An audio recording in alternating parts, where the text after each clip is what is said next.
Welcome to all. स्वागत आप सभी का एस के एम गुरु के यूट्यूब चैनल पे। पार्ट फर्स्ट में हमने पढ़ा था सारणी को कैसे प्रदर्शित करते हैं, सारणी का मान ज्ञात करने की विधियां पढ़ी थी, जिनमें से हमने सारूचित्र विधि पढ़ ली है और प्रसार पढ़ ली है। अब पार्ट सेकंड में हम बात करेंगे सारणी के गुणधर्म की। तो सारणी के गुणधर्म,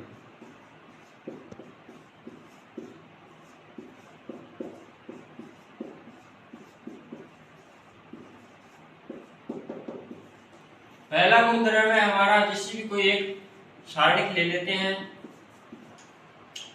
इसकी 1 2 3 4 5 6 7 8। तो ये हमारा सारणी का पहला गुणधर्म है। पहला गुणधर्म हमारा ये बोलता है कि जो ए का सारणिक है वो ए के परिवर्त के बराबर आएगा, ट्रांसपोज के बराबर आएगा। मतलब जो ए सारणिक दिया हुआ है इसका हम ट्रांसपोज करेंगे और फिर इन दोनों का मान निकालेंगे। सारूचित्र विधि से कोई भी प्रसार द्वारा निकाल लो, मान निकालेंगे तो इन दोनों का मान एक दूसरे के इक्वल होगा। तो पहले हम इसका ट्रांसपोज निकाल लेते हैं। तो ए का ट्रांसपोज, जिस प्रकार से हमने अवयव का ट्रांसपोज निकाला था हमारी पहले वाली वीडियो में, उसी प्रकार से सारणी का ट्रांसपोज निकालेंगे। तो जो पंक्ति है इनको स्तंभ में बदल देंगे और स्तंभ इनको पंक्तियों में बदल देंगे, उल्टा कर देंगे। तो पंक्ति है, पंक्ति को हम स्तंभ में बदलेंगे, रो को कॉलम में बदलेंगे। तो 1 2 3। फिर सेकंड वाले को भी सेकंड वाले कॉलम में बदल देंगे 5 6। इसी प्रकार से आगे वाला भी हो जाएगा। ये हमारा ए का सारणिक है और ये ए के सारणिक का ट्रांसपोज निकल गया है। अब इन दोनों सारणी को आपको लग रहा है कि यहाँ पे मान अलग अलग है, ये तो हमने ट्रांसपोज निकाला। ट्रांसपोज निकालकर यहाँ से हम सारणी का मान ज्ञात करेंगे। वो आप करके देख लेना, या तो सारूचित्र लगा देना या फिर प्रसार द्वारा कर लेना, वो आपकी इच्छा है। और इनका मान है ना दोनों का इक्वल आएगा। ये हमारा सारणी का पहला गुणधर्म बोलता है। इसके बाद में हम सेकंड गुणधर्म में जाएंगे। अगला गुणधर्म है हमारा, देखो 2 नंबर का। इसके अंदर कोई भी हमारे पास एक सारणी दे रखी है, जैसे कि डेल। सारणी को डेल से भी प्रदर्शित करते हैं, कल मैंने आपको बताया था पहले वाली वीडियो में। A1 A2 A3।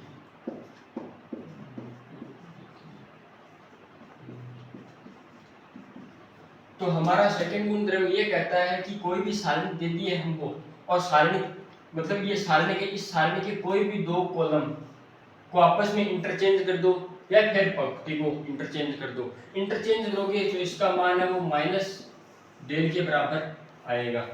जिससे कि आपको इसका इंटरचेंज करके बताता हूँ, फिर आपको अच्छे से समझ में आएगा।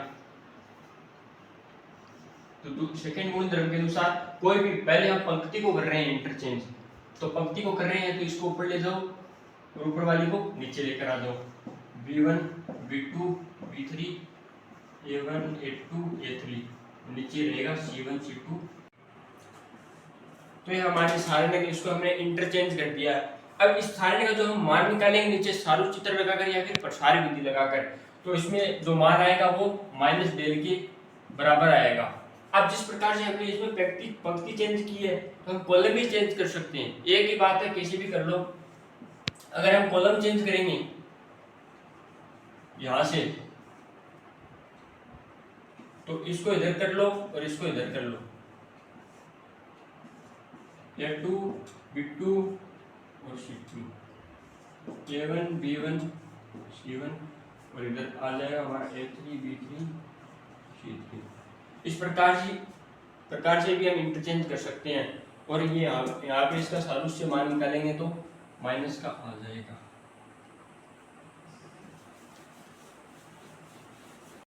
जैसे कि कोई भी हम एक सारणिक ले लेते हैं,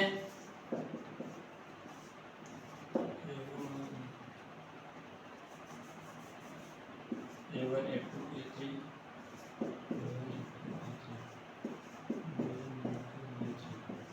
इस प्रकार से हम कोई भी एक सारणिक ले लेते हैं। इस सारणिक में 2 पंक्तियां या फिर 2 कॉलम, कोई भी 2 पंक्ति ले लो या फिर 2 कॉलम ले लो, उन दोनों का मान अगर समान हो, एक जैसा हो, तो उस सारणी का मान हमेशा 0 के बराबर आएगा। इसके अंदर 2 कॉलम का मान इक्वल टू मतलब बराबर है। अगर इसी तरह एक दूसरी सारणी ले हम, जैसे कि A B C C X Y Z, इसके अंदर दो पंक्ति है, दो पंक्ति का मान समान है, तो इसका मान भी क्या हो जाएगा 0। या तो कोई दो कॉलम आए या फिर कोई दो पंक्ति आ जाए, तो उस सारणी का मान हमेशा 0 के बराबर होगा। एक एग्जांपल लेके बताता हूँ आपको। जैसे कि कोई भी एक सारणी ले लेते हैं हम 1 1 1 2 2 2 3 2 1। इसके अंदर देखो समान होने चाहिए, तो यहाँ पे या तो कोई दो पंक्ति या फिर दो कॉलम, तो यहाँ पे समान नहीं आ रहा है। देखो इधर 1 1 आ रहा है, इधर 2 2 आ रहा है, सेम तो आ रहा है, लेकिन इधर भी 1 1 होना चाहिए। तो यहाँ से 2 हम कॉमन ले लेंगे, बाहर 2 कॉमन लेंगे सारणी से, तो इधर तो 1 1 1 ही है, यहाँ पे 2 कॉमन लेने पे क्या बच जाएगा 1 1 1। और इधर लास्ट वाला लिख ही देंगे हम 3 2 1। तो इस प्रकार से यहाँ पर भी दो कॉलम का मान है वो समान आ गया है हमारा, तो इस सारणी का मान हमारा क्या हो जाएगा 0 के बराबर हो जाएगा। यह हमारा थर्ड रूल है। इसके बाद में हम अगला रूल पढ़ेंगे।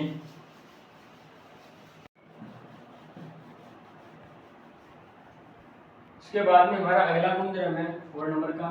तो कोई भी एक सारणी ले लेते हैं A1 A2 A3 B3 C1 C2 C3। इस प्रकार से हमने कोई भी एक सारणी ले ली, तो हमारा चौथा गुणधर्म ये कहता है कि अगर इस डेल को किसी भी नंबर से गुणा कराते हैं, जैसे कि हम कोई के संख्या है इससे गुणा करा देंगे, तो सारणी का मान क्या होगा, तो यहाँ पे भी किया जाएगा क्योंकि डेल के से गुणा हो रहा है, तो ये सारणी का मान भी के से गुणा होगा। तो यहाँ पे के तो आयु का अदिश गुणन पढ़ा था हमने पीछे वाली वीडियो में, उसमें क्या बताया था कि आयु में अगर कोई भी पद बाहर हो और उसको किसी आयु से गुणा कराते हैं, तो उसके सारे अवयव उनसे गुणा हो जाएगा बाहर वाला नंबर। और यहाँ पे जो ये क्या बोलते हैं सारणी में अगर हम किसी भी नंबर से गुणा कराते हैं, तो या तो कोई एक पंक्ति या फिर कोई भी एक स्तंभ, मतलब ये एक स्तंभ हो गया और कोई भी एक पंक्ति, तो किसी भी एक पंक्ति या फिर किसी भी एक स्तंभ से ही गुणा होती है नंबर वाली संख्या।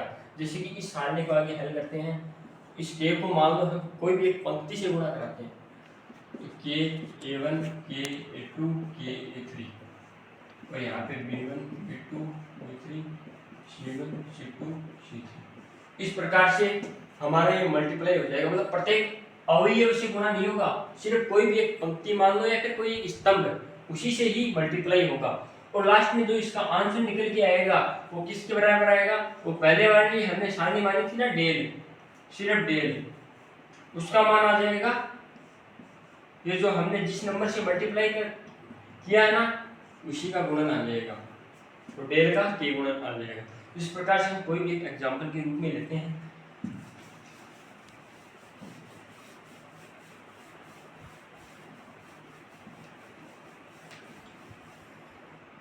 तो हम एक एग्जांपल लेते हैं 1 2 3 4 1 1 1 2 2। इस प्रकार से हमें ये कोई भी एक सारणी है, इस सारणी को हमें 2 से मल्टीप्लाई कराना है, तो 2 से मल्टीप्लाई कराएंगे तो 1 4 1 2 1 2 3 1 2। इस प्रकार से हमारी सारणी आ गई। तो अब इस 2 को मल्टीप्लाई कराएंगे तो जो अवयव पढ़ा था अवयव में हम प्रत्येक अवयव से करा देंगे, लेकिन सारणी में कोई भी एक स्तंभ मान लो या फिर कोई भी एक पंक्ति मान लो, उसी से ही ये मल्टीप्लाई होगा। तो हम इसको ओने टू ओने पंक्ति से करा रहे हैं,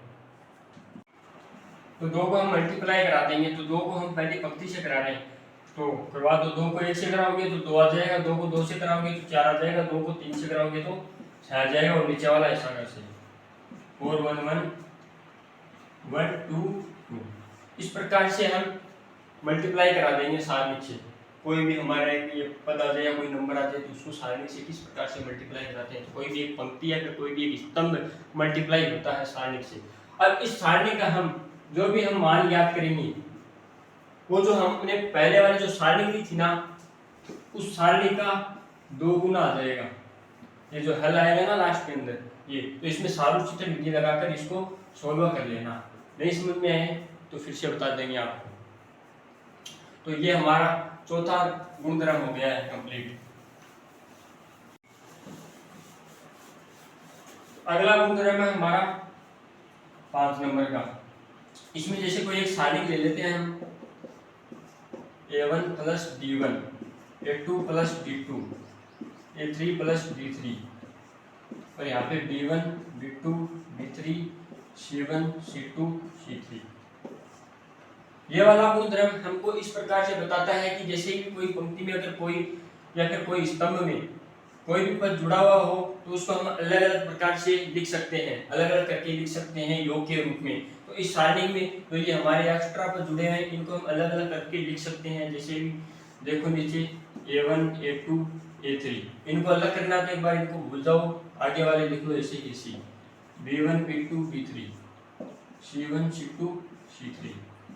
अब इनको अलग करेंगे तो बीच में निशान प्लस का आएगा, क्यों? क्योंकि ये इनसे प्लस हो रहे हैं। अब यहाँ पे आ जाएगा D1 D2 D3 B1 B2 B3 C1 C2 C3। इस प्रकार से हम इनको तोड़कर लिख सकते हैं योग के रूप में। ये हमारा 5 नंबर का गुणधर्म कंप्लीट हो गया है। इसके बाद में नेक्स्ट चलते हैं।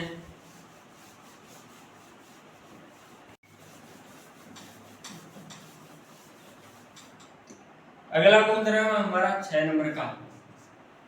इसके अंदर अगर हम कोई भी एक सारणी लेते हैं, इसमें कोई भी एक पंक्ति ले लो या फिर कोई भी एक स्तंभ ले लो, यदि पंक्ति या स्तंभ के सभी अवयव शून्य हो, जैसे कि हम पंक्ति के ले रहे हैं शून्य, बाकी सब समान ले रहे हैं इस प्रकार से, तो मतलब हम पंक्ति के अवयव अगर शून्य मिल जाए या फिर कोई भी स्तंभ के मिल जाए तो उस सारणी का मान हमेशा शून्य होता है। जैसे एक और ले लेते हैं नीचे सारणी, जैसे कि यहाँ पे A1 A2 A3, यहाँ पे 0 0 0 ले लो और B1 B2 B3। तो इस सारणी का डायरेक्ट मान आ जाएगा, हमारे पास सोल्व करने की जरूरत ही नहीं पड़ेगी, सीधा डायरेक्ट 0 हो जाएगा। अगर हम स्तंभ लें तो स्तंभ को भी ले सकते हैं, जैसे कि 0 0 0 B1 B2 B3 C1 C2 C3, तो इसका मान भी हमारे पास 0 प्राप्त हो जाएगा। ये हो गया हमारा 6 नंबर का गुणधर्म। इसके बाद में अगला चलते हैं हम। तो ये हमारा त्रिभुजाकार आव्यूह से संबंधित सारणी का मान हम किस प्रकार से ज्ञात कर सकते हैं। देखिए त्रिभुजाकार आव्यूह है, अगर आपको नहीं पता तो हमारी पीछे वाली वीडियो में जाकर देख लेना, आपको पूरा डिटेल से बताया हुआ है कि त्रिभुजाकार आव्यूह क्या होता है। जैसे कोई एक सारणी का मान लेते हैं A1 A2 A3 B1 B2 इस प्रकार से हमारे पास कोई सारणी का त्रिभुजाकार है, तो इस सारणी का मान ज्ञात करेंगे तो अपन को पूरा याद ज्ञात करने की जरूरत नहीं है, सीधा सा है कि अगर त्रिभुजाकार आव्यूह की तरह अगर कोई सारणी मिल जाए तो उसके जो मुख्य विकीर्ण के अवयव हैं उनका मल्टीप्लाई हो जाएगा, A1 B1 और C3 मल्टीप्लाई करके जो मान आएगा वही हमारा सारणी का मान होगा। जैसे कोई भी हम एक एग्जांपल लेकर देखते हैं, जैसे कोई एक सारणी है, जैसे 1 2 3 0 5 6 0 3, तो ये हमारा एक त्रिभुजाकार सारणी है। तो इसका हम मान ज्ञात करेंगे तो ये जो मुख्य विकीर्ण के अवयव है इनका मल्टीपल हो जाएगा, तो 1 × 4 × 3, तो तीनों को मल्टीप्लाई करोगे तो इस सारणी का मान आ जाएगा 15। ये हमारा सही आंसर होगा। इस प्रकार से हम सीधा मान ज्ञात कर सकते हैं कि मुख्य विकीर्ण के अवयवों को मल्टीप्लाई कर देंगे तो हमारा मान आ जाएगा सारणी का।